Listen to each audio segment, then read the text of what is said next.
Good evening and welcome to गना shot. गना shot में आप सबका स्वागत है। Yesterday we had a tremendous discussion on Z's bluster on the 75th anniversary of the PRC or the National Day of the PRC. And the second part of the story is how do you assess China's national power?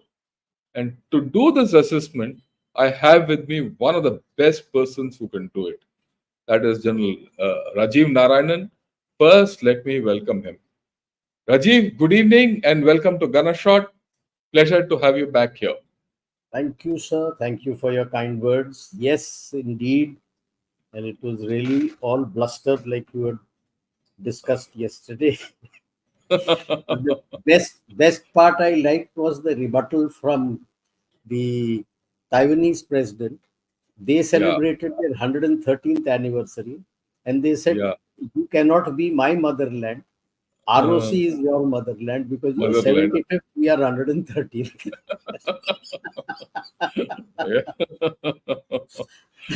That means they are eyeing that थोड़ा chaos होगा तो हम जा सकते हैं. पकड़ लेंगे. There, he actually has opened a door. You're right. Lai Ching-te has opened a door. Yes. Right. Now, let me, before I start, I'd like to, welcome a few members who recently joined me. And the first member who I have to welcome is Rajiv Narayanan. Thanks a lot, Rajiv, for joining us as a member. Actually, my fault. I thought I had joined. Till one day when I looked at it, यार क्या मेरे को बाकी नहीं मिल रहा? Then I noticed, I have not joined. I immediately right. Because I used to get my notification. Yeah. And so I request everyone to take the lead from the Rajiv Narayanan, more join in. I also welcome Arunachal, who's joined us back. He went off for a period. Thanks a lot. And Ketan Kangane, who's joined us new, and Shankar Sharma, who's also joined us new.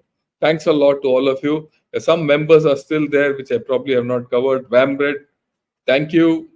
Vipul Garg also joins us. Thank you. And Abhishek Yadav also thank you for joining.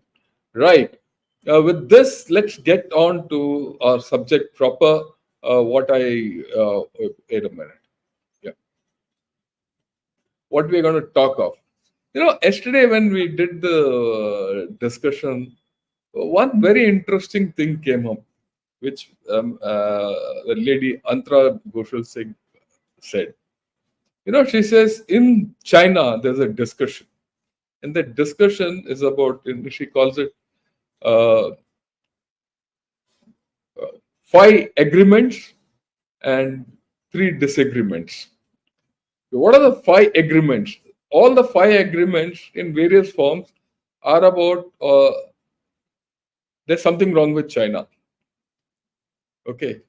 In some way, either the property, this, that, 5 disagreements. There are 5 agreements. There are 5 agreements about China in China, which all say that there is something wrong in China, that they are agreed on. What do they don't agree on? What they don't agree on is how to get out of it. All their 3 agreements are, they don't know how to get out of the problem in which they are. And that was, to me, a very interesting thing. So I thought I'll share it with all of you. And there's a sense of despondency and pessimism in China. And I'm putting the cart before the horse when we talk of assessment of China's national power. With this, I'll defer the floor to Rajiv. Rajiv, it's all yours. Sure, sir. When in this, like I have also said in a number of my talks, the West looks at national power only at 3 verticals. That is the economy, diplomacy, and military power. It was Deng Xiaoping in 85 who brought in the 4th vertical of human resource. A number of scholars, different scholars, even the West, when you look at 3 verticals, there are sub-verticals within that where they assess and they give out various matrices, and that is weightage for them, do their analysis. But the one fact is very clear that human vertical is one vertical. And the reason why he brought in the human vertical is everything else, whether you take diplomacy, whether you take economy, whether you take military, it all devolves on that human resource. It is the man who's providing you that. If you subvert the human resource, the other three uh, gradually also get subverted. So if you break that human resource, the other three also start weakening. And now suddenly that is what they were championing, which was what their unrestricted warfare and the three warfares, which is a subset of that, all about. But under Xi Jinping, now all the crows of these things have come home to Come roost. on, Bruce. Because it's the human vertical. Now there is a problem. We'll discuss Problem. those step by step. So if we could go Yeah. to the slides. Yeah. So this is, we are assessing the PRC stuff. So that's why I try and avoid using the word China, because I have no grouse with the Chinese people per se, but it is the People's Republic of China, which is controlled by the CPC, which has the problem. And the people of China are suffering for that. So when we look at that economy, I just basically look at overall economy, the resources, food, energy, diplomacy, military, both. Geography in both is very important, because that's why it is diplomacy. When you look at it, is geopolitics, it is geostrategy, there is geography there. Military without geography, it plays a major part, the geography of the land. Human resource, will look at demography and the motivation, morale. And one thing which they have been successful to some extent is STEM and the critical technology. Yeah. So economy, I call it an irredeemable slide. Why? What are the strengths? So just, I'm not doing a total net assessment, but basically what you do, a SWOT analysis Yeah. in brief. Strength. But one thing is there, it's still a major global supply chain hub. High tech is going down, but as far as the medium and low tech are concerned, it's still a major supply chain hub.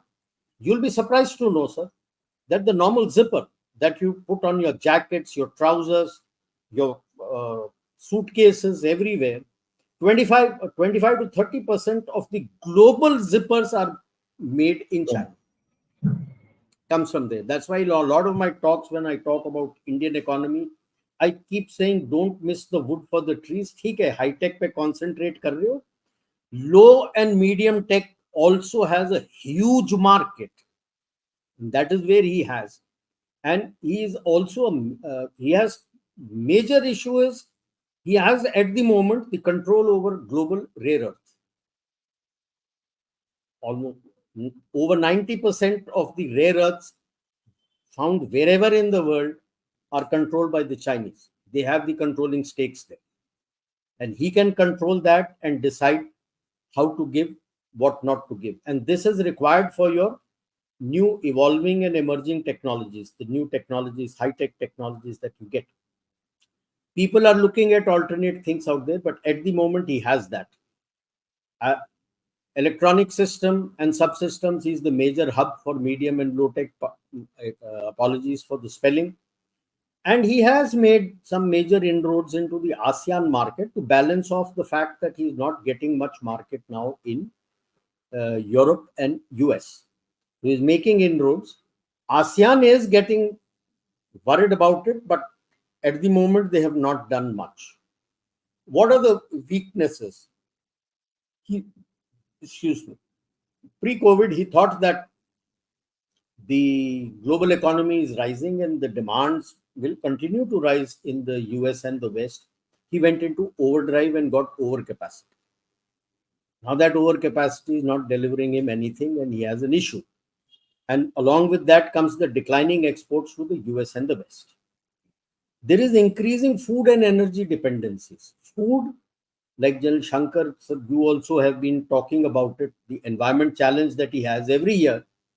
He has a spate of floods and drought. So when he has floods on the Yellow River, there is drought along the Yangtze to the south. And he has floods along the Yangtze River, he has droughts towards the north. And he has not yet been able to control that. As a result, his dependencies for food have increased. In any case, he was a food dependent country, it was not independent. And energy dependencies are also rising. The realty sector, which controlled a third of his GDP, has collapsed. So now that's a very big impact, and they're still juggling and struggling how to manage that. Now, instead of permitting the economy to develop on its own, that is, providing space for private players, which Mao had strangled, and Deng Xiaoping, Chiang Zemin, Hu Jintao in their way had brought in little bit of opening. Xi Jinping has gone back to the centralized state control. In fact, the party controls everything today, and that has strangled the growth. So, as a result, the complete economic structure, if you say, yeah, it's caught between the devil and the deep sea. There was a complete tight control. You opened up a little, you're going back to tight control, so you don't know where to go. And that is evident in what was the two press conferences that they had on doing up their economy after the Politburo Standing Committee. So in military, we say you never reinforce a failure. Now, if your big infrastructure construction was a failure today, like the BRI also, you're again attempting huge infrastructure, state infrastructure in investment in that to the tune of 200 billion yuan. And do what? The returns are not coming. So this gives opportunities and threats to our country. So this you find there is a strategic window to shift the major global supply chain hub towards Bharat. The lesson from COVID is they're not going to make you the supply chain. You could become a major supply chain hub because they have also learned to diversify. Now, this is, I would give you max decade and a half to 2 decades. This is the window you have. Whatever you have to do, you have to do it within this window. Otherwise, you miss the bus. And when you do this, you don't do the mistake of what the Chinese did. So there has to be an equitable and balanced spread of growth over all states. He's only developed his eastern seaboard and forgotten all the rest. And you have to make sure there is a better urban and rural growth, a balance there, so that there is the difference is not very high. What has happened today in China is there is a reverse migration. Earlier, people were migrating from the rural to the urban because there was nothing in the rural. Today, there is a reverse migration going back from urban to the rural, that at least our grandparents have a small plot. If not anything, at least we'll have at least 1.5 meals to eat. There is nothing here in the urban state. So one thing which is happening in India, which has started, is that your companies have started targeting the tier 2, tier 3, tier 4 cities. I would prefer more of that, and you have a balanced growth. I look at it from good, the MNC conglomerates which survive through the, even if it is with by a family, like if you look at Rothschilds in Europe, family of bankers and money, they are split across everywhere. What have they done to still hold control? Cross investments.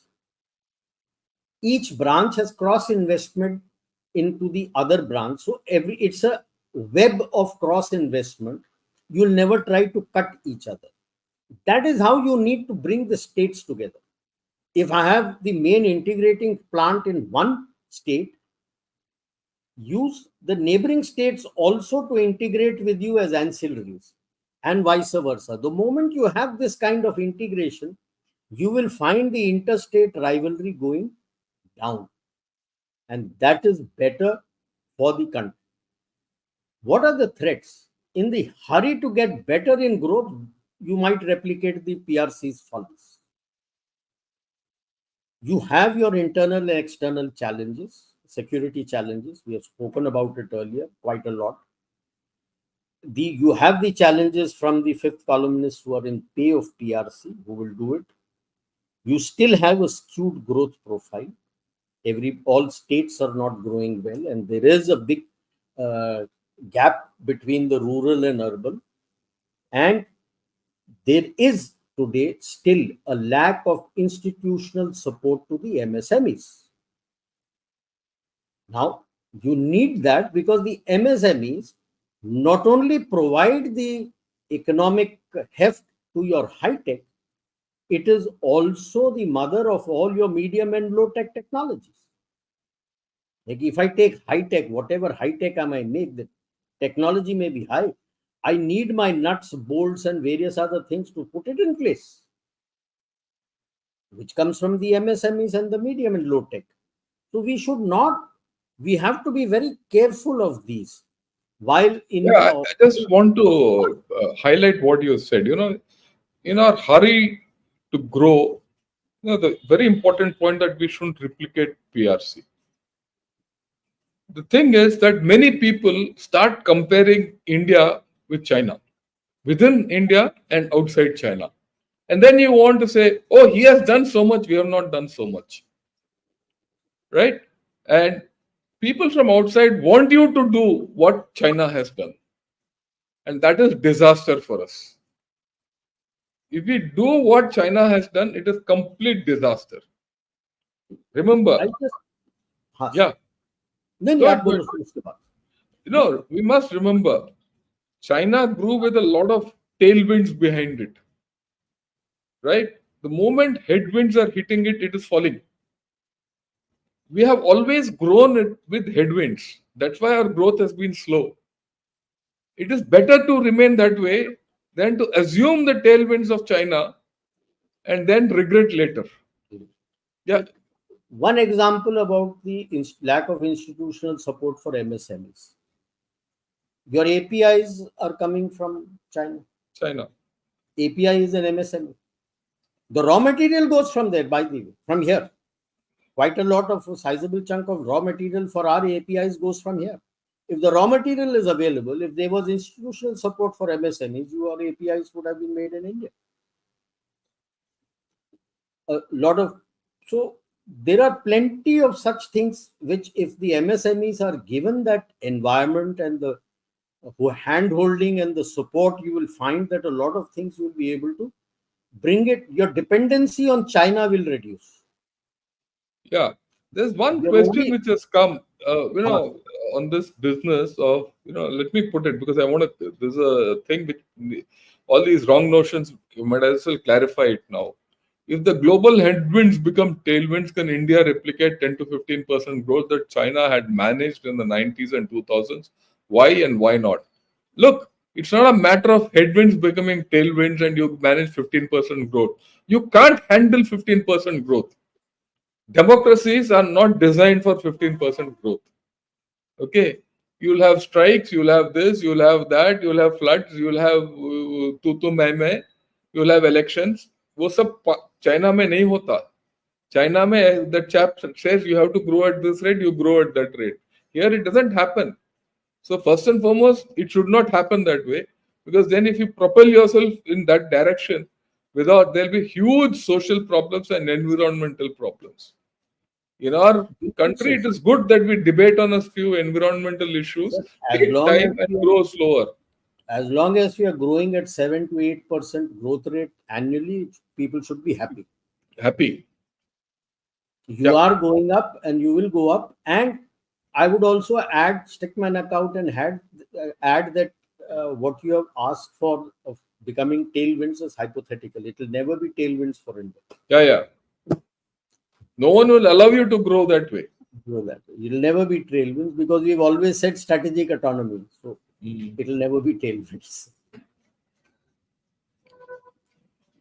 So these are the things that what we have discussed, that the Asian Society Policy Institute NDRC press conference, the National Development and Reform Commission, underwhelms the market because they have never said what they are going to do.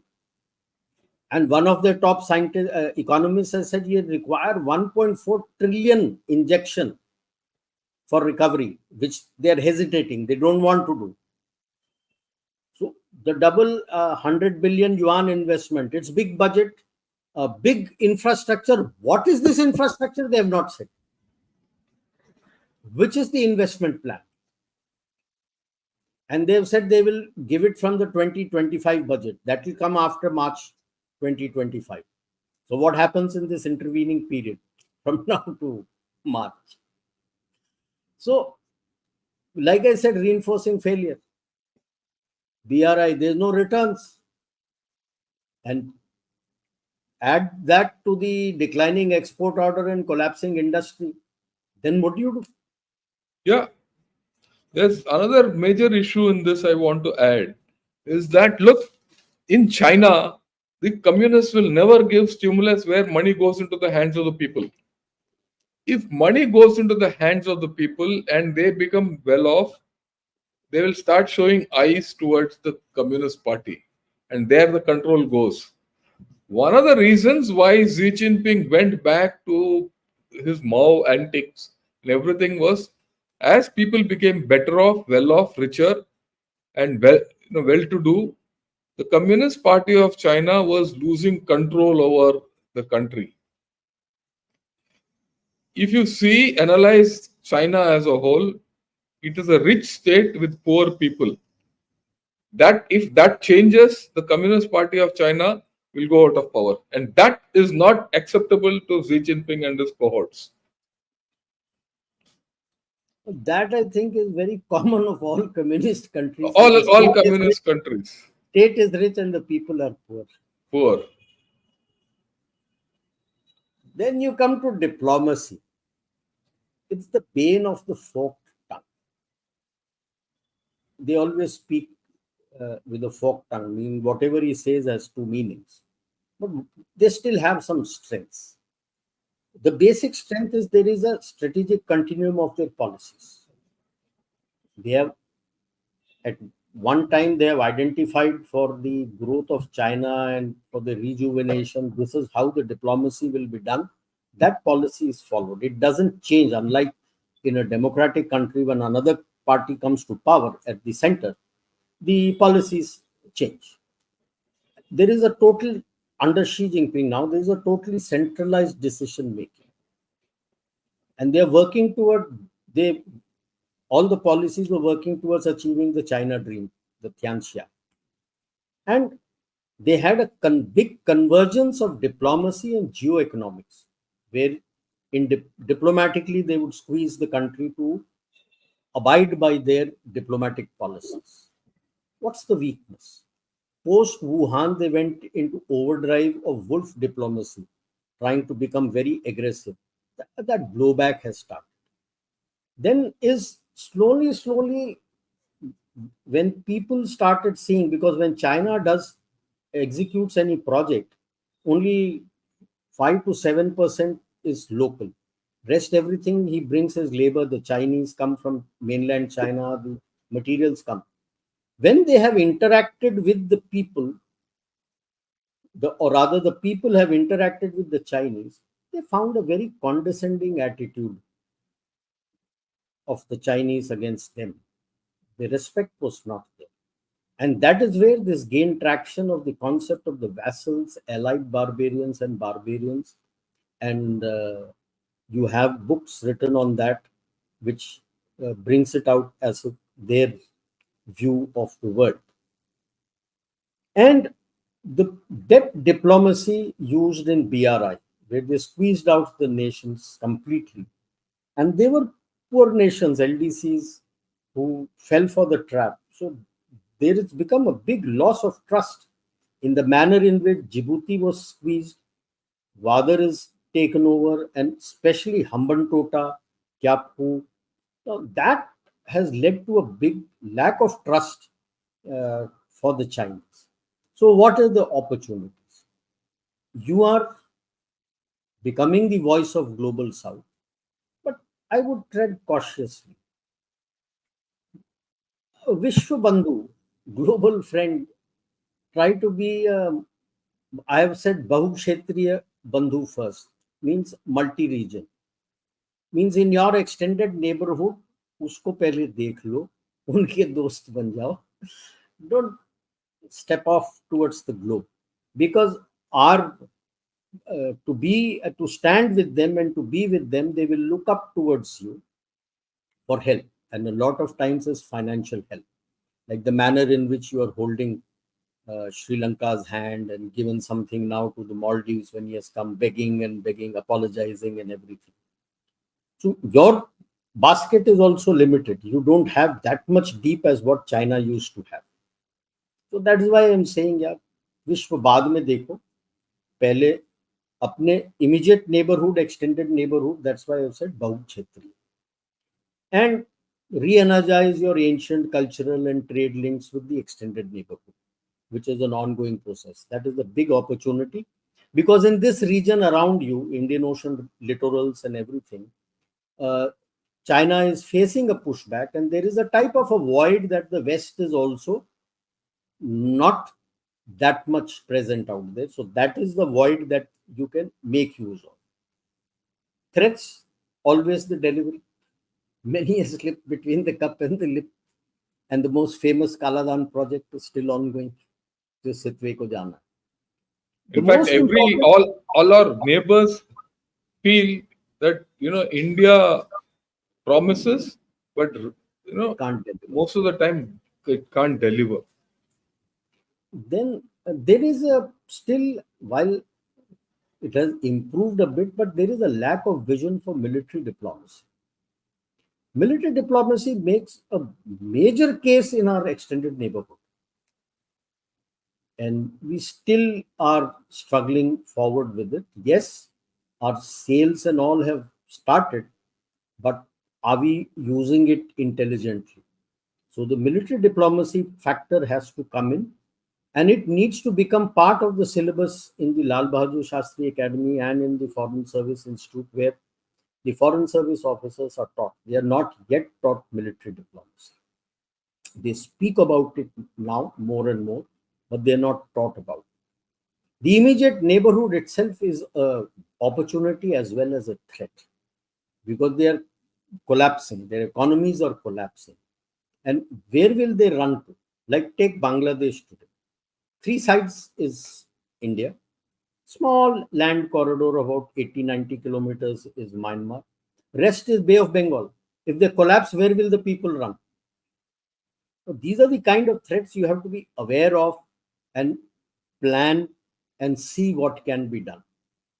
And with our uh, strategic autonomy and the US and the West also embroiled in your immediate neighborhood, it's a tightrope walk that you have to do, because you also need certain assistance in technology and other things from the West. So this is a tightrope walk that you need to do. So if there's anything else you would like to add. No, no, no. Go ahead. Now the PLA, the inabilities, the incompatibilities, the gaps, the doubts, the cannots, the self-doubts, these are all been coming about. So what are the strengths? Unity of command to some extent, but it has its problem also, because the top man is the one, Xi Jinping, who calls the shots. But they do have an integrated military strategy, which is their war zone campaign. That has not changed. And we are yet to enunciate our integrated military strategy. They have pushed towards a focused capability development. In the late 90s, mid to late 90s, they had done over a period of 2 to 3 years a series of discussions, seminars, and made their seminal authors write about future threats, and finalized 6 combats: cyber warfare, AI, automation, space, long range vectors. And if you look at where from there under from Hu Jintao till today, their focus on capability development and funding has gone towards that. Okay. Then they have their mastery on the gray zone campaigns under unrestricted warfare, and they have a sheer size. What is the weakness? 20% conscript, and another 20 to 30% are contract soldiers. They made it contract 10 years, 10 years, 10 years after the conscription, so that the load on pensions on the state reduces and the pensions have to be given by the provinces. But a conscript and a contract soldier doesn't win you war, especially the future wars where the technology will be quite high. Number two, when you're looking at future wars, there are fleeting opportunities. You need a directive style of command where you can tell your intentions, and the junior leader and the commander is free to function within that and fight in whichever manner he can. Unfortunately, that's not the case. Today, there is a total autocratic style of command where micromanagement is done by the CMC with Xi Jinping, and he decides how to fight. You can't fight that way. If they're going to look back, and that was the cannots where he said that a person cannot read the situation, he cannot order, he cannot deploy his troops, he cannot take grasp the fleeting Decision. opportunities, and he doesn't understand the higher commander's intentions. Now, that's what a leadership is all about.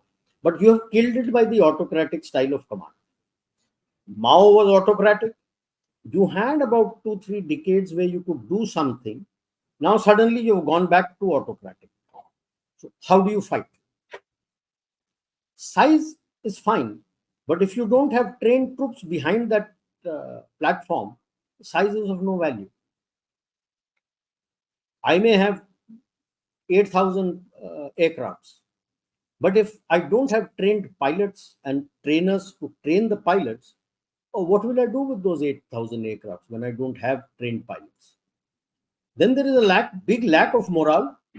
There are a lot of purges going on.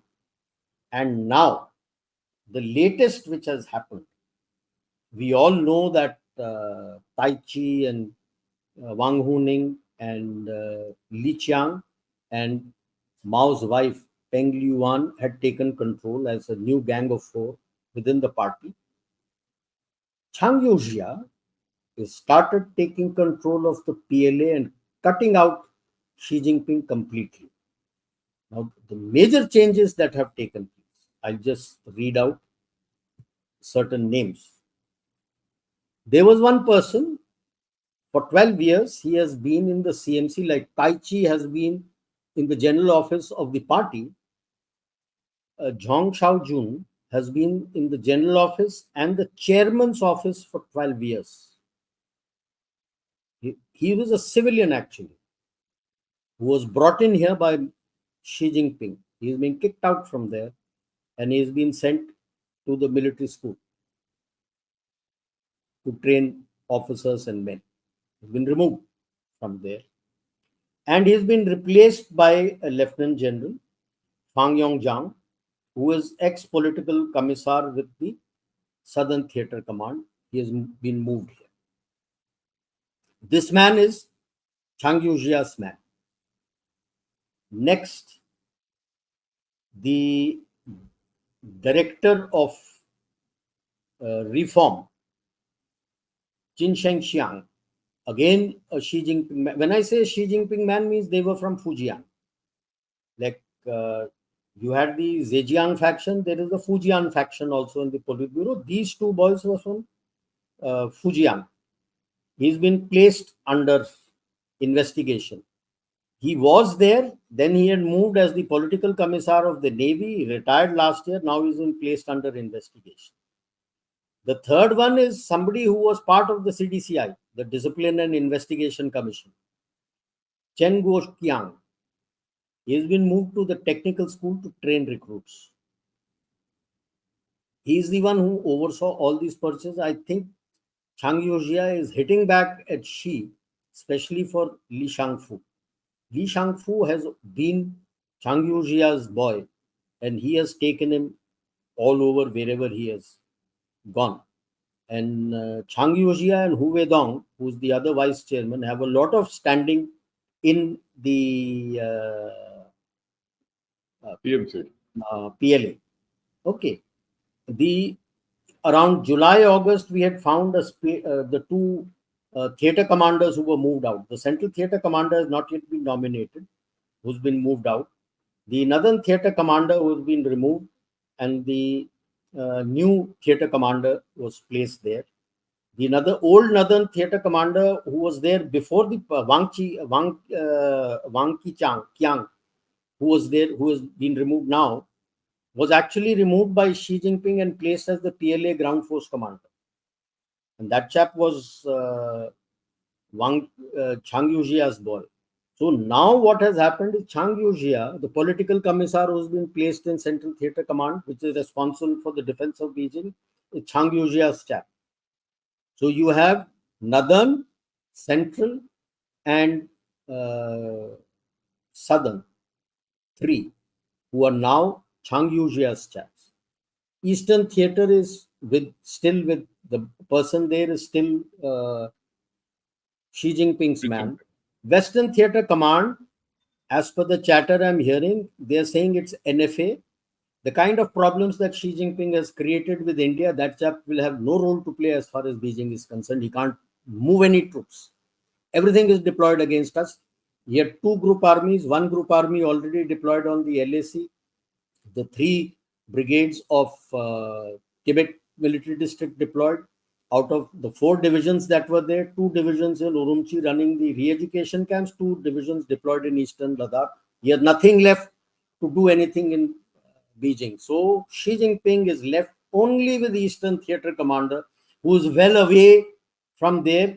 And with all the aggressions that are taking place in the South China Sea, I wonder how he will going to react. Now, Xi Jinping should be worried because the Central Theatre and Northern Theatre are relatively uncommitted. And that has been taken control of by Chang Yujia over the last month. So I thought I need to put it here. This becomes a major week that there is factionalism there is division within PLA and huge divisions within PLA.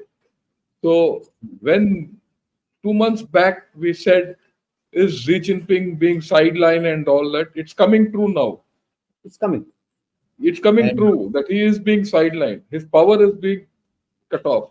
Now, what happens if his power is being cut off?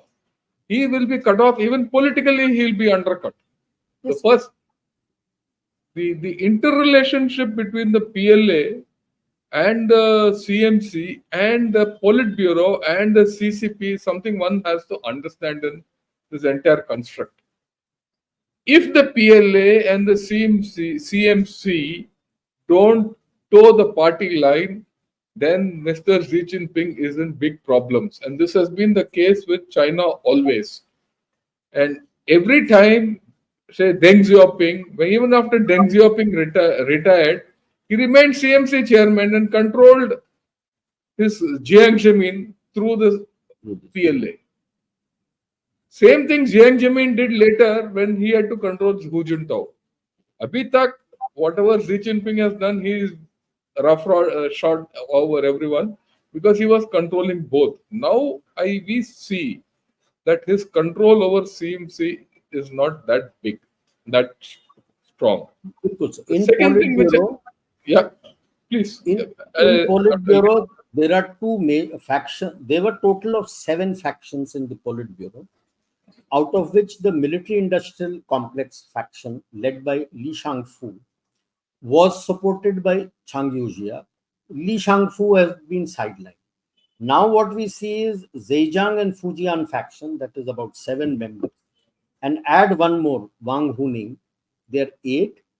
These have ganged up together out of 23. Now it remains to be seen. I'm sure the balance would now join up behind Chang Yujia, because like Mao said, power flows from the barrel of the gun. Well, the gun.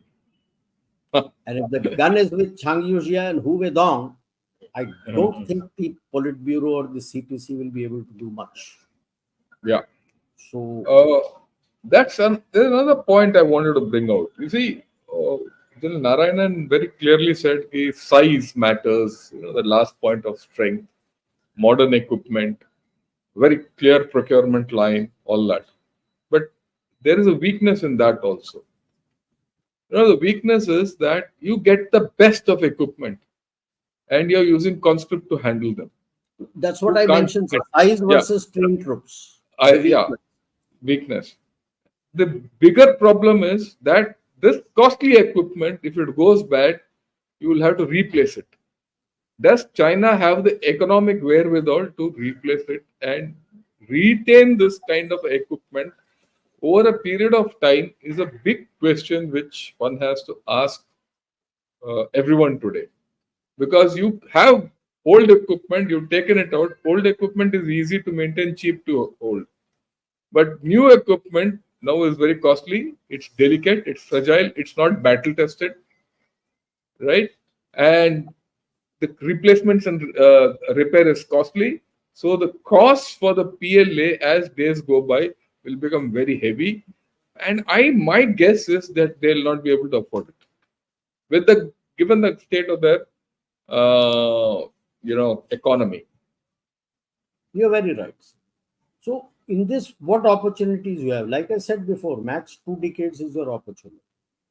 You need a focused modernization and a capability development towards an integrated strategy. Modernization just for modernization's state or capability, just to gain a capability, means nothing. You got to be very clear, what is my strategy, how am I going to fight, and for that I need this capability. Next, we all talk about theater commands, fine, that's okay. At the operational tactical level, bhai sahab, evolve your structures. Are you still going to form the same organization and table of equipment for your units and your brigades and your divisions and your corps of what you were fighting earlier? Or now your critical technologies and other things that you're bringing brings a new development into the table of how you are going to fight. So what kind of structures in the units are you going to have, whether it be an infantry battalion, an armored regiment, a mech battalion, an artillery unit? Are you still going for OPs and other things? Do you still need that much more? Are Do you think the tanks and the infantry need to have some special op companies or special op squadrons? There is something more which is these technologies are bringing to the table. Can you go and fight battles with the same battle procedures that you were fighting earlier? You got to evolve your But battle procedures also now. What you see outside in Ukraine also, and even in Gaza, you radiate anything or you see anything, you'll get destroyed. So, how do you protect and provide an envelope for yourself, an umbrella within which you can go? In a few talks I had mentioned, we talk of local favorable air situation and favorable air situation. I think now you need to look at local favorable multi-domain situation, situation. or a favorable multi-domain situation. The threats are coming multiple domains. Now, all these, when you need to evolve, nobody is going to give you extra boots. You don't need extra boots. The old combat ratios or fighting ratios that we talk about will go down the drain, because now you're looking at more and more firepower. When you look at more and more firepower, I don't need that kind of bayonet strength. Then what do I do? Now you need to start debating on these and finding out what kind of structures I need on ground and how do I fight, what battle procedures I do. Fine, let the people at the higher headquarters debate and discuss what the theater command should look like. The cutting edge has got nothing to do with theater command. The cutting edge is here at operational and tactical levels. Please get your structures here in place correctly. The major threats that I see, bureaucratic delays. Your DPP, bhai sahab, everything goes to properly. There are 13 steps. It takes about 2 to 3 months in each step. 39 months if everything goes properly. That is 3.5 years. Almost 3.5 years. If there are delays, 4 to 5 years. The way technology is evolving, by the time you have cleared it, by the time the equipment start coming in, it's already obsolete. You will look at, so your procurement procedures have to be in place for this, and you need, I don't need technical specialists in the decision making. Yes, I do need their support. I need technically capable people who understand technology, who can grasp technology. They are needed. And you have to work out how to sort out all these procurement processes, because there are a whole lot of people in this bureaucratic chain who are not technically qualified. And by technically qualified, I'm not talking of technical specialists. Technically qualified, understand technology. They're not there. And that is why the delay, because they keep sending you for observations. Like I said earlier, you must modernize to an integrated strategy, not just modernize. You could have disruptions in the defense industry, which will impact your modernization. Because after all, you are a democracy. There are labor unions there. You will have problems there. And are we looking at a change in our PME? Technology is coming. The man there has to grasp the technology. Whatever technology is seeping in, like General Shankar has also been telling, that everything doesn't need to come down to the tactical level. At the tactical and operational level, give only that much that is going to help you win the next war. But for even that, at various levels, as you go up, higher technology is, as you go to division, corps, and command and army headquarters and the CDS headquarters, the level of technology increases. Are we going through, and are the people being trained and be qualified to understand this technology? Only then they can grasp the technology. If not, then modernization will take you nowhere. Then you come to the human resource, from Tangping to Bailan to Ranshu. See, Tangping, a lot of my generation people will understand. Uh, there was a concept by the trade unions called work to rule. Means he'll come at 9 o'clock and leave dot at 5 o'clock. Whatever is his charter, exactly is going to do that within that day. Nothing more, nothing less. If the work is not finished at 5 o'clock, he could not be interested. He'll drop his pen, push back home, and come the next day. And he's not available for anything. Bailan is rated rot. He'll come. He's not going to work. He'll work whatever he can, whatever he thinks. And may not come to work also. Run Shui is running away. And we'll come to that. Strengths, yes, they have been able to inculcate a sense of nationalism in people. How far it will help, I really don't know. They have a very deep control on the diaspora.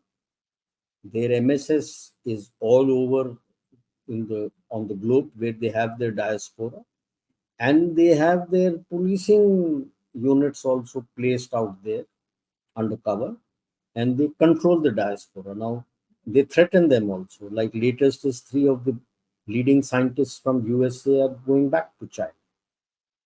They have skill in emerging, evolving, and disruptive technologies. They do have the skills. Let's grant them that. And cyber warfare, they have tremendous skills, which they have been developing for so many years. Thousands of the students go for STEM training to the US and the West. That has not changed. They're still going. Okay. Weakness, demographic decline. The demography is collapsing. The people, like I said, Tangping, Bailan, Ranshu, demotivated and demoralized youth. Youth is the future of the nation. If he's demoralized, then what is the future left for? So the nationalism doesn't work on a demotivated and demoralized youth, because there is lack of job opportunities. Youth are very restive, but it appears they lack some leadership qualities. Otherwise, they would have got up together in groups. And they are fleeing from China as emigres, not dissidents. What happened after Tiananmen was, you had dissidents and you had emigres. The dissidents would speak ill of China. Here they are running as emigres. That means they hope at some time to get back, and they don't want the state to get after the family. So at the moment who are running away, they are not dissidents. What are the opportunities? We have a demographic dividend, so we need to use it wisely. So you have to invest in a balanced skill development for the youth. They are motivated and energetic youth. Leadership is there, but this is always a double-edged sword. So that is where the threats come from. Subversion of youth, lack of Indianness or Bharatiyata. Do you feel for the country? If you don't feel for the country, you'll push away. There has to be overall a balance between security, skill development, and economic growth. Unless you maintain all these, you will not get your economic growth. You can't say that I will develop economy and then I will develop my security apparatus. It doesn't happen. Like mentioned earlier by General Shankar, you're always facing headwinds. You have security challenges. So you cannot afford to cut down on your investments in security. You cannot afford to overlook your skill development. Like I said, demographic dividend is a double-edged weapon. If you don't use it wisely, then people will get submerged. And you have a lack of proper environment for the startups and innovators where all these youth get involved. You need to develop that environment first. So this is the classic case that the babies are going down and the old are going up. And a large number of primary schools and pre-primary schools, thousands of them have shut. Means 20 years down the line, that labor is not available. I would say approximately 18 to 20 years down the line, that labor is not available.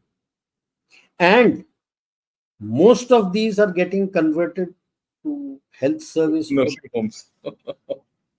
which gives you a classic indicator of what is happening there. This is where it comes. 25 to 64. Okay. It's a slide. All this they thought will happen around 2050. It has happened now itself. Yeah, and these are UN figures. Huh? These are UN figures, and these are inflated figures. Actual state will be even worse. Much, much worse. So at this point, it is showing that the age group up to 25 and 64 are balanced. Now, that itself is a major problem, that you have as many old people as you have young. So it becomes a major, major issue. So this is what the broad age group 25 to 64, what is happening. And you find by 2030 that it will be a big problem for them how to look after the old people. It is aging before it became economically strong. The West became economically strong and then aged. Take Japan, take West, they have an aging problem, but they became economically strong before they aged. Unfortunately, China has aged even before it became economically strong. And they can lay the blame on Deng Xiaoping. He is the one who enforced, literally, like a dictator, totally, the one-child policy. Anyone having a second child, the men were medically castrated, the women had their uterus removed, God knows what all he did. And now they are paying the penalty. Yeah, a couple of points on this. If you go back, if you see this graph on the left, see the 2023 column. This graph came out last year. They're not bad at this point of time, but already they are panicking. Just think as they go, when 1/3 of their population will be over 60. 1/3. Right? Every third chap you meet on the road in China will be over 60. What will their problems be? Their pension funds are running out. They are not able to give health services. Right? And there's a huge problem. Who will take care of these old people? their health services even now are not good. No. So there's a problem which is going to, you know, unfold very fast in front of us as far as China is concerned. It's already happening, and this will come. This is unstoppable. You can't stop aging. You see, that's the thing. I told you these are good figures. The actual figures are even worse. So Yes. this is one thing which you'll see. Social change in China will be very fast hereafter. And with social change, you know, does the Chinese state have the capacity to look after this economically? Because it will also be impinged economically by this old age. So the One, problem is twofold. In the sense, yeah, while it is China is run, PRC is run by the Communist Party. It's not a communist country. So for health and everything, these people have to pay. pay and pay They will not heavily. be provided free, Yeah, and that's and the reason why people are not yeah, marrying. Firstly, marrying late and not getting children. And yeah, if at best they are able to, they trying to take only one. The problem is that one person has two parents and four grandparents to look after. If he marries, then it becomes 12. The two of them have to look after 12. 12. Now, where is the money to produce child? That Yeah, becomes the 30. the next point which I want to highlight here is, beyond 2030 to 2040, the slide will be very steep, and they know it. The rate of change of China population will be so steep. All this nonsensical talk which they're talking now will start vanishing. My bet in the next 2 years. And So, this is also the window. They also know it that beyond 2030 they will not be able to fight a war. I mean, that's my view. Others might have a different view. But all this nonsense, 2027 will take over Taiwan, all this bunk. Beyond 2030, they will find it very difficult to fight a war. So whatever wars they have to fight from today to 2030. उसके बाद China बैठ जाएगा. This is what I'm writing and telling everyone. We'll see already how a it lot of goes. Chinese are already saying that within their country, there's the aged people are one third of their population. Yeah. So then comes all these platforms. What we had said that if he has so many platforms, who mans them when he What do you doesn't do? have boots on the ground? People are not there. So this is certain things which I'd put: job market shrinking, unemployment rate high. Just look at this: the ultra wealthy, that is the billionaires and billionaires, are taking 1 trillion with them. While he states 1 trillion with them, since 2015 they have already placed them in various places, that UAE, Saudi Arabia, Singapore, Australia, USA, because from within China they are not able to take it out. So they already placed them there, and that has gone out now. They were using it inside, getting money from there inside, but now that will not come. So approximately 1 trillion US dollars has gone, and top destinations are UAE, US, and Singapore. And the normal middle class person, if he can afford it, is going to Singapore. But the biggest issue is the US also is getting worried about is most of the migrants, illegal migrants who are coming in from Mexico are the Chinese people, the youth, the Chinese youth. That is run Yeah. shui, in shui. Now STEM, yes, they are amongst the leaders. Let's grant them certain things. They are amongst the leaders in AI, quantum, cyber, and space. Yes, but a lot of things ye फेंकते bhi hain. Like today saying that yesterday the report they gave out that we are looking at breaking cyber using quantum. Quantum is still some distance away. They must have started working on how to use it. We have 6 qubits. I think their computer is 8 qubits, if I remember correctly. So it will take a lot of time, but they must have started work on how to use quantum computing into breaking your the cyber Codes. codes and other things. So then they take it out. They are very good at data warfare, cyber warfare, cloud. They have a whole lot of patents and innovations. Let's not uh, think low of them. And of course, the because of a top-down approach from the CMC, the military civil academia fusion is enormous. The first lane on any technology here is military. After that, only goes to the civil. But weaknesses. There is a weakening indicated in applied science. Most of their patents are on, like us also, on pure sciences. There appears to be a weakening now in applied sciences. They have a weakening in high-end semiconductors. They're working towards that. Their weakness in additive manufacturing and green energy. Don't get carried away by what they say, we are greening, we are greening, we are greening. The largest importers, which was much more, almost 50% of the global coal, has been imported by China last year. China. So don't get carried In away fact, that I'm picking this no, and no, I'm picking. they had to go back to coal last year. Last Yes. year, if you remember, they had tremendous energy shortages. The Yes. factories were closing down. So they had to go back to Go back. coal-based thermal plants. Then uh, the problem that comes today at the moment, which was not there before Xi Jinping came and his purges took place, there is a centralized control by non-tech who cannot comprehend applications in the civil domain. So that is the biggest problem they are facing as far as this is concerned. So that is not percolating down towards the civil. What is the opportunity? We must make sure that we have a balance between the applied and pure sciences. Pure sciences is required, but you need to maintain. You have to compete in AI, quantum, cyberspace, additive manufacturing. If you don't compete, you're nowhere. And to compete in AI, you need your cloud, which is a major Problem. stumbling block as far as Major India. problem in India.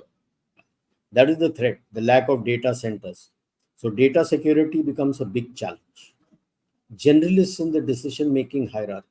In STEM and critical technology, the decision making overall cannot be somebody who's not technically qualified or technically able. Even if he's not specialist, if he understands, grasps, and understands how it is, it will be good. You cannot have somebody who's an English literature pass sitting on out there taking policy decisions. And lack of support for students for higher education by our own big companies.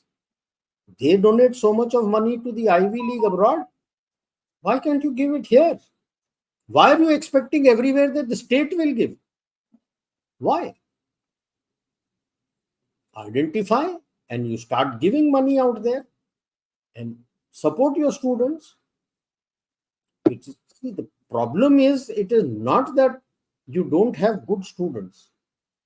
If you look at the length and breadth of the country, you will get good students, but some of those students cannot afford it, or the family conditions will not permit him to afford it. The moment you start giving scholarships and other things for them and a stipend for living out there, more and more students will come and be able to join. So it's a shout out to the MNCs. What you are contributing towards what the US and the West are doing, charity begins at home.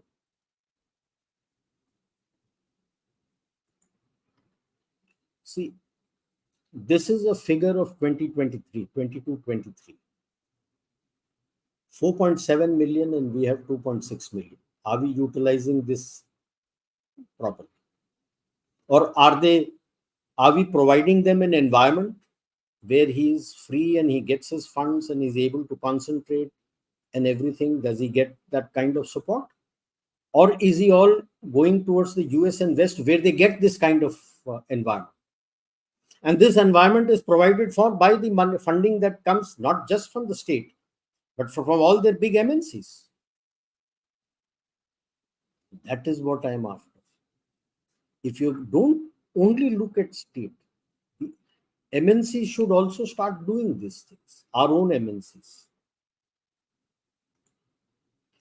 So, where is Kuwadi PRC? Where are you headed?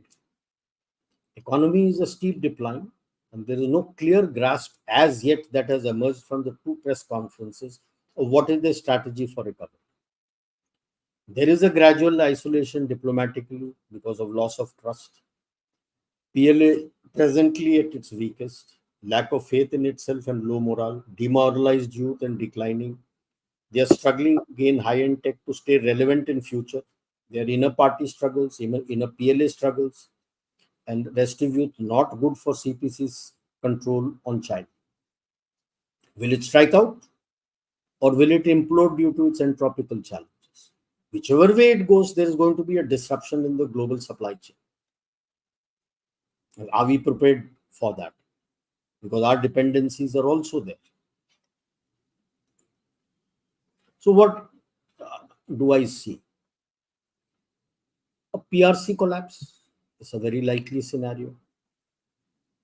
Another is PRC opening up again, that he gets sidelined, all these people get sidelined, new person comes on the block and opens up like under Deng. But will he open up too much like USSR and go the glasnost way than perestroika?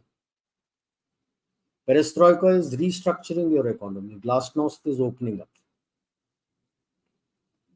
Will China become democratic?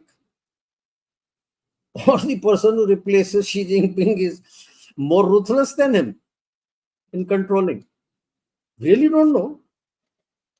At the moment, I would say better the devil I know. I don't know who comes. Whichever way in the top three goes, the coming 2 decades are not just critical for PRC, it's also for the globe. It's not that he's going to strike out against you or strike out on his eastern seaboard. So the conflict is here. No, it's a geo-economic impact, because wherever he strikes, your complete dependency on the geo-economic dependencies on the eastern hub, that gets disrupted. So geo-economically, there will be an impact for the world. Are we preparing for that also? It's not just a military threat, it's a geo-economic threat. So you need Yeah, to and be... this is a very important point which General Narayanan is making. India needs to be prepared for a disruption from China. And what we are seeing is we are trying to go and get investment from China and get more, which is absolutely contrary to what. contrary. Yeah, this is the So danger we are entering. you need to get your Atmanirbharta up and running. And which is where I said your Atmanirbharta comes not from high tech. I'm sorry, I repeat again It and comes from again. low tech. MSMEs, MSMEs, MSMEs, the medium and low tech, they will support your Atmanirbharta. Otherwise, you'll keep going out like you're getting, saying China se ye le lo, usse wo le lo. Yeah. Don't forget that. Like if I make a high-tech equipment, I need nuts, bolts, flanges, washers, rubbers, so many things I need which is low-tech. वो कहाँ से आएगा? So that you need to, because I am not worried about the military impact because I have full faith on our military. I am worried about the geo-economic impact. And that is where I am saying, to be able to overcome the geo-economic impact of an unstable China. Whether he attacks, doesn't attack, it implodes. Even if it implodes, there will be a geo-economic impact. What you do geostrategically, geopolitically, militarily, when he is imploding, that's a different question altogether. Are you prepared for the geo-economic impact that it's going to have concerning the dependencies that we have? That's the moot point. Yeah. That's your classic slide you gave, sir. How did you go bankrupt? 2 ways: gradually, then suddenly. So he's going gradually, and if he doesn't change and restructure the way he conducts his economy, it will be sudden. And when that happens, there is a geo-economic impact on us, because he's going bankrupt gradually, and my dependencies on him are increasing, and I'm planning to increase that. Got to be careful. Whenever I discuss China on these lines, on assessing China, I show this slide. This slide comes, and we should never forget this slide. Yes. Because The problem with this gradual decline of China is that the floor underneath it is full of lies. You can't trust it. Okay. So in any graph, you try to put a floor down below. China has been trying to put a floor below its decline. So far, it's not been able to do because there's no trust, there's no confidence, there's a lot of pessimism, which I first said in the beginning. I go back to the first thing: five agreements and five disagreements, three disagreements. The five disagreements are of the fact that China is in trouble. Then the three disagreements are they don't know how to get out of it. They actually will never know how to get out of it because the people who are qualified here sidelined or purged or killed. Anyway, yeah, there's a big problem with China. We have to understand. You keep looking at China militarily, you're off the track completely.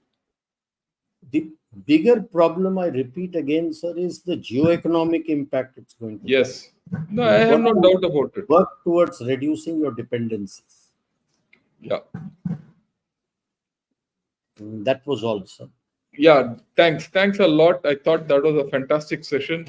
We've covered the complete length and depth of China 360 degrees.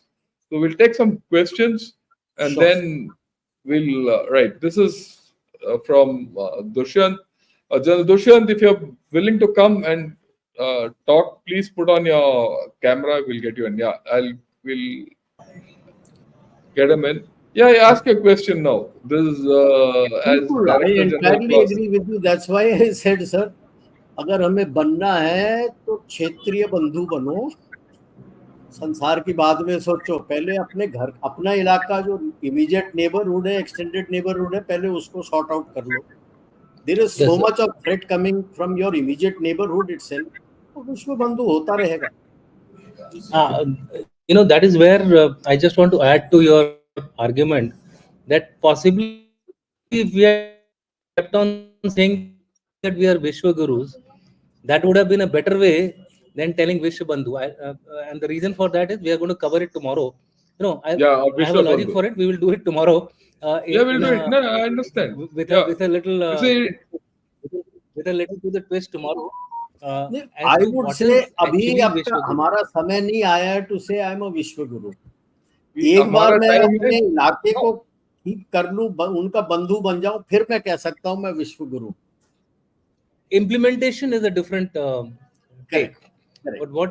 But what we are trying to say is unless you set the goal, you cannot move towards that. So there is a Yeah, I difference between entirely Vishwa Bandhu agree. Enemy of none. and Vishwa Guru. Being realistic, you just cannot work on that because it's your interest which is Absolutely. important. I think in the past we have been badly suffering because of being too idealistic in our foreign policy and international relations. It is time for us to actually tamper our foreign policy and diplomacy with a realistic or a pragmatic approach or realist theory, whichever way you want to call it. I think that was the point which I want to make.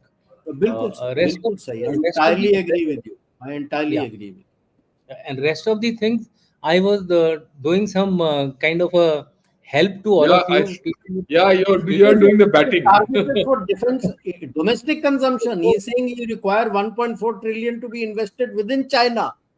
correct. So there were a lot of doubts which were being asked by the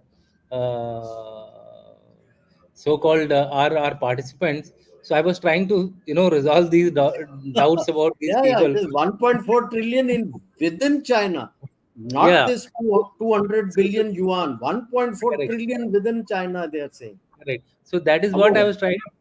I was making your job a little easier when you were talking. Yeah, Thank yeah. I you. saw. I Thank you saw so that. I saw that. Yeah. Thank And you so Now, Thank you similar, so but similar. the problem, which I made also during the course of the presentation, is all this 1.4 trillion won't be directed towards domestic consumption. It cannot be directed because, like I said, Xi Jinping does not believe in putting too much money in the hands of people because then his control will go, and that is a problem. Which 1 minute, yeah, China will not, take a risk on. It'll will remain a rich state with poor people. So Yeah. I don't know whether this 1.4 trillion will ever come through and the way everyone is thinking. Okay, The this is a fundamental question. Yeah, yeah. There was Anything another you thing want? which I want. There was another thing which I wanted to be added as part of the weaknesses, which General Rajiv Narayanan had beautifully laid it out, and that is that China, for whatever it may claim, I think when it comes to major nations, it has no, I Friends. would say, friends. It has Korea, it has Pakistan, Turkey to some extent. It had Israel for a while, but somewhere down the line, it lost Israel after going closer to Iran. Of course, it had its own reasons for going closer to Iran, but technically, if you see, the crick which was being launched with lot of fanfare that it is going to be a alternate option for the allies or whatever western alignments. I think that is falling apart after these two wars, and especially after the expansion of the war of Israel into Lebanon and the other parts of the West Asian continent. So this was something. It's a major weakness, major fault line, which we need to capitalize if we have to develop our own strategies. Yeah. Yeah. Uh, Vishwanathan's question is pretty relevant and very interesting, and I think it's a very important thing also. What will be the impact on account of the recent labor unrest in Samsung plant on the Make in India initiative? Will this not dampen investments to propel our long-term growth? These are planted unrest. That's what I was talking about. Yeah, That will happen. These are the kind of internal and internal challenges you have to face. Challenges. These are the and headwind I issues. want, Why will China permit them to come to India? He will do yeah, anything and everything that he can with all these unrest to disrupt yeah. and to tell. Add to this. No, look, add to this that the fire which happened at the Tata plant in Apple. Yes, Everyone's saying it's some circuit break, but I don't believe that. Okay. Now I will go back by 7 years. To put the larger picture, we have to keep it in the back of my mind or mind. We had a plant of Sterlite which was making copper in Tuticorin. yes, At that time, India was a net exporter of copper. So the problem started, and very funnily, the problems were between local people and the state government, between the state government and the central government, all levels. And we couldn't handle it for many reasons. I thought when I analyzed that at that point of time, if there was a sensible approach taken, the whole problem could have been sorted out equitably. It could have been, but we didn't do it, and that plant got closed. There were problems. There were some pollution related problems. There were unnecessary firing where people died, and people could have, I mean, a lot of things could have been done. Between the central government and the state government, they were fighting. It was the BJP government versus the DMK government. They were fighting.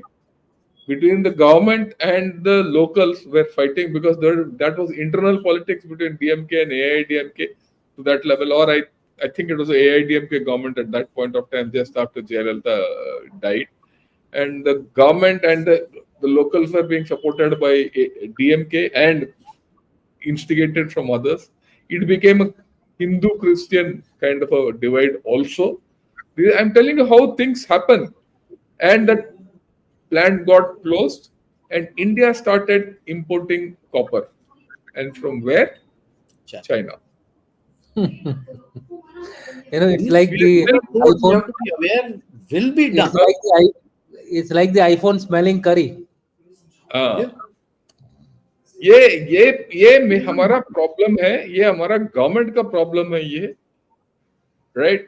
So when people say the BJP government is the best or a Congress government is the best, or no, unless our government and our political parties rise up to the occasion and see the writing on the wall, हम वहीं का वहीं रहेंगे. किसी ने पहले पूछा था ना कि हम 15% जीडीपी कैसे बढ़ाएंगे, 15% नहीं बढ़ा ये सकते। सॉर्ट आउट तो करो। ये पहले सॉर्ट आउट ये कर लो, करेक्ट। 7 से 8 भी पहुंच जाते हो तो बहुत अच्छा ग्रोथ है तुम्हारा, उस पे खुश रहो। या okay, alright sir, Chandigarh group raising questions on applying tilak in Shastra Puja ceremony by Defense Minister Rajnath Singh. Your opinion? We have no opinion on this nonsense. This is not to be discussed here. Shubham, please. Thanks a lot. एक पहले आया था about deployment along the LOC का एक Yeah, yeah, yeah. I'll get that question back. I think. Basically, ask what is the exact deployment along the. Yeah, yeah. Yeah, I'll he give says, you what is the actual deployment of LACs, of China's forces on the LAC as on one date? day. Now the Western Theatre Command had 2 corps which they call Group Armies, 76 and 77. Each corps has 6 combined arms brigade. There were 3 combined arms brigade in the Tibet military district, and there are 4 divisions which are there. These are the only divisions left which have not been converted into combined arms brigade in Xinjiang military district. 2 to the north at Urumqi and 2 to the south. Now, what is the deployment? The 2 to the north in Urumqi he can't touch. They are guarding all your re-education centers in Xinjiang. 2 to the south have got deployed in eastern Ladakh. Tibet, plus initially he had taken 3 additional combined arms brigade from the group army. I presume it was, I think, 76, which is closer. So he had deployed 6 combined arms brigades there. The moment we converted Uttar Bharat into a corps and placed 6 under it, he has brought in the complete 3 more into the central sector. That means 1 group army has got deployed, so he's left with just 1 group army. So if he has to do any offensive against you, he needs to redeploy forces either from the central and northern theaters to come here to do. एक core से कुछ नहीं कर सकता आपके में, उसको बाहर से रिसोर्सेस लाने पड़ेंगे, क्या ला सकता है? So he's trying to win the battle against you politically. We need to be, and diplomatically, we need to be very astute. Completely alive to this situation. We need to. He is at this point of time trapped in a 2-front situation. He's stretched towards, Philippines very badly. Okay. And today he's launched some missile drills around Taiwan, which some people wanted to know nothing. वो तो एक दिन के लिए करके बंद करके चला गया already. ठीक है ना? वो he started in the morning and Mahabharat की तरह शाम को शंख बजा के वो चला गया वापस. So yeah, it's a fact. That's what the report are, unless something else happens by tomorrow. Right? So he is stuck militarily. And add to this the fact what General Narayanan said earlier in the evening, that there are problems within PLA leadership. So, you think he'll go on any offensive? To my way of looking at it, he is on a complete defensive today. He's got no choice. Okay, that's the way I look at it. We should not have a repeat of Shimla agreement. Ha. And that is where I say, sir, uh, Doklam or Dokala and Galwan have actually forced him to get into defensive positions, and in large numbers, which we were earlier occupying. The Western Command is the only Western theater where both the border divisions, TMR and Xinjiang and Tibet, both are actually on ground. They have not been Yeah. disbanded. Rest everywhere they have disbanded these border regiments, Yeah. which is a great kind of a stretch which the Chinese are facing today, coupled with what you highlighted about South China Sea. Okay. Yeah, this is a question which I think we need to address. Is lack of meritocracy and focus of equalizing opportunities for all a major problem of India? It's not that. What I'm saying is your decision making, bureaucracy. The bureaucracy, where is the qualification? He can be qualified for anything. He may be an English literature graduate or a history graduate or anything. Through his service, he has done in animal husbandry, and then suddenly, just because he has done a tenure as the secretary DDP, he becomes the defense secretary. You think he will understand anything? And he's the one who's going to decide and advise the Raksha Mantri that this is what can we do. Where is the understanding in the bureaucracy today? After all, fine, the decision making apparatus finally comes in the bureaucracy. The uniform person is not sitting on the chair when the final decision is being made. No? That is what I'm saying. I need a technically able and qualified person. I don't want a technocrat. Technically qualified person who can understand and grasp technology and realize that, yes, this is what it is. You take your entire DPP where I've moved my file, I've made my GSQR. I'm not saying that within the military also all are technically able. No, they are not. So we need to get our house also together so that the people who sit on those key appointments are technically able. Now I send my GSQR to the up the channel into the MOD. Who's sitting on judgment and what does he know? So that is where this the lack. It's not meritocracy I'm talking about. It is the lack of technical capability and the lack of understanding of the table that you are occupying. That is the problem. And from a different perspective, I think if you're looking at the social perspective, you need to have a balance between meritocracy and social commitments and equal opportunities. If you go too much on equal opportunities, your merit will go abroad, right? You have to have methods of trapping your merit within, and this is not only for the defense; it's for other places also. I'll take the And you will last find a question. lot of merit in people who don't have the opportunity. It is not Yeah, that people who don't, when I'm equalizing opportunity, that they don't have people of merit at all. Sorry, I don't get them up. subscribe to it. Get them up. Get them up. Last question I take sir, America की सेना की backbone उसकी सरस्वती सेना है, जो America को cutting edge weapons बना के देती रही है since World War One at least. It's muscle backed by its brains. Two lessons for us. Dushyant, have a go. I think, sir, it's a very very positive statement. We in India also need to accommodate or include academia into our research and development, and exactly what you two are doing today.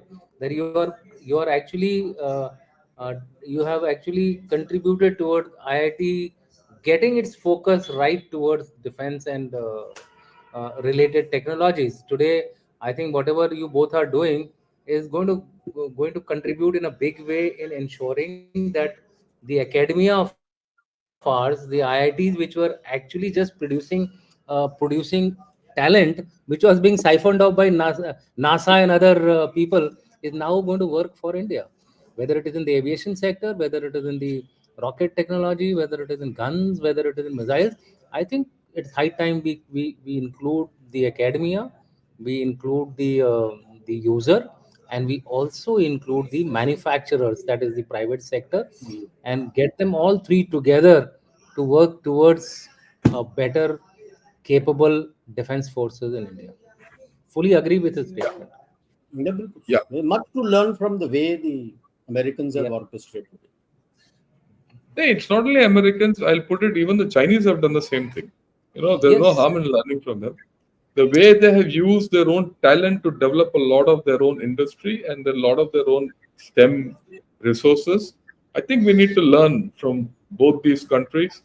Another country which I would say that we really learn is Russia. Don't count Russia out, because Russian technology still competes on certain issues, on many issues internationally with most. Okay. So I think we've covered a whole lot. We've had a very, very comprehensive coverage today of China, of its strengths, its weaknesses, what are the opportunities for us, and what are the threats also for us. I'd like to thank General Narayanan for this excellent coverage. And I'd like to thank General Dushyant for having made his appearance to give his views also. A lot of you who put in very relevant questions. We have not had the time to answer all of them. So please pick your questions and put them in the comments, and I'll make an endeavor to answer them tomorrow or day after slowly. Because with the I'm not able to handle the comments also which are coming. I do make an effort to see most. And last but not the least, if you like this video, please press the like button, the thumbs up. And I would request more of you to subscribe to Gunner Shot and also join as members. With this, thanks a lot. Good evening and Jai Hind to all of you.